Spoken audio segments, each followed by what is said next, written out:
Jupiter is a massive, terrifying planet, and despite being studied for centuries and even visited by 9 space probes in the last 50 years, the undisputed king of the solar system has managed to keep some things hidden from us. Until now. From planetary cannibalism to the giant spots you've never seen before, we're going to uncover all of Jupiter's dark secrets. Okay, you've most definitely heard of Jupiter's Great Red Spot, the gigantic storm that's been raging for hundreds of years. Yeah, it's freakishly big, like wider than Earth kind of big. If Earth had a storm like that rampaging on its surface, well, there would be no more Earth as you know it. But what you might not have heard of is that there's a new massive storm in town.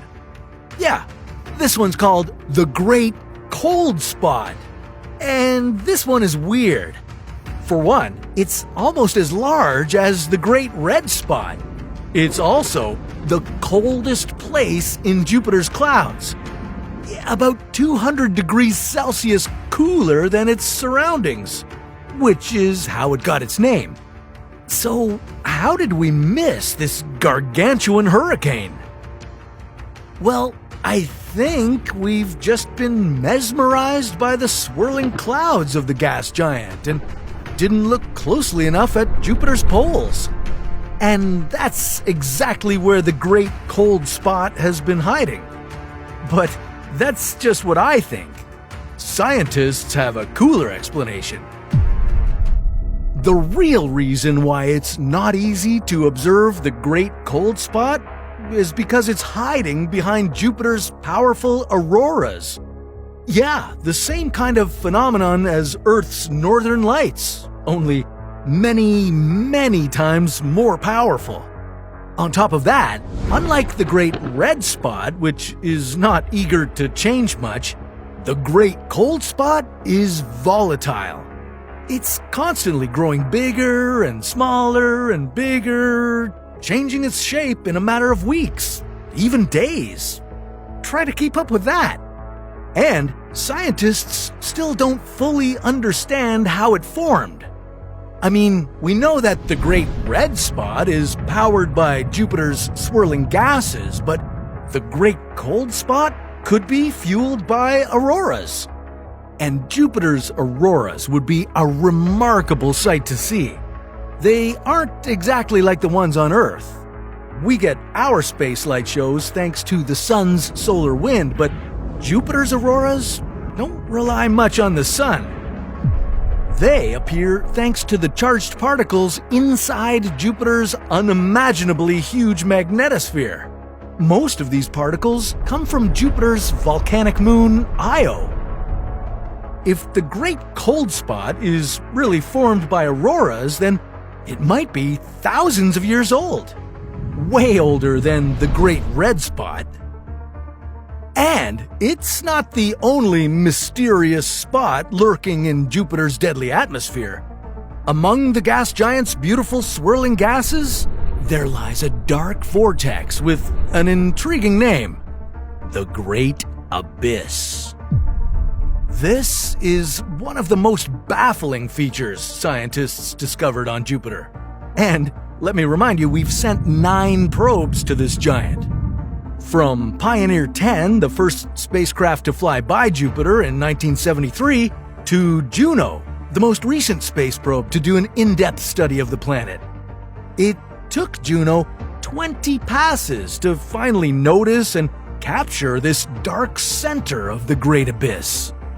And yet, scientists don't know exactly what this pitch-black hole is or how it formed. I would call it Jupiter's Great Black Hole, but I guess that name would be a little bit confusing. Besides, the Great Abyss isn't anything like a black hole. It's the very dark center of a vortex. It might run deep, but at least it wouldn't suck you in like a black hole would. Likely not. Jupiter's atmosphere is horrifying. The gas giant is mainly made of hydrogen and helium, but its clouds are a lot more dangerous than that. On the top, it's all ammonia ice, and as soon as you dive deeper under the colorful patterns, you'd likely encounter ammonium hydrosulfide crystals. And at the very deep depth of the gas giant, there's water ice and vapor. Yeah, that's right. Jupiter doesn't have a solid surface. And it's freaky. Jupiter is basically a frigid, cold cloud floating in space, with a large hydrogen ocean at its center. Yet it's the biggest planet in the solar system, more massive than all other planets combined. Then there are winds. Jupiter's winds are ridiculously scary. They're strong enough to blow more than 3 Earths worth of material around the planet. At the equator, they go as fast as 540 kilometers per second. And deep into Jupiter's atmosphere, these winds might be blowing Jupiter's magnetic field off. Jupiter's magnetosphere is gigantic. It's 21 times the diameter of Jupiter itself. No other planet in the solar system can boast a stronger magnetosphere than Jupiter's. And as if that's not enough, this gas giant has not 2, but 3 magnetic poles. One at the North Pole, another one at the South Pole, and the third one lies near Jupiter's equator. It was just recently discovered by Juno and was dubbed the Great Blue Spot. I mean, is it just me, or could Jupiter's spot names use a little variation? Scientists have noticed how the gas giant's magnetic field changes over time, and now they think the intense winds might be causing these changes.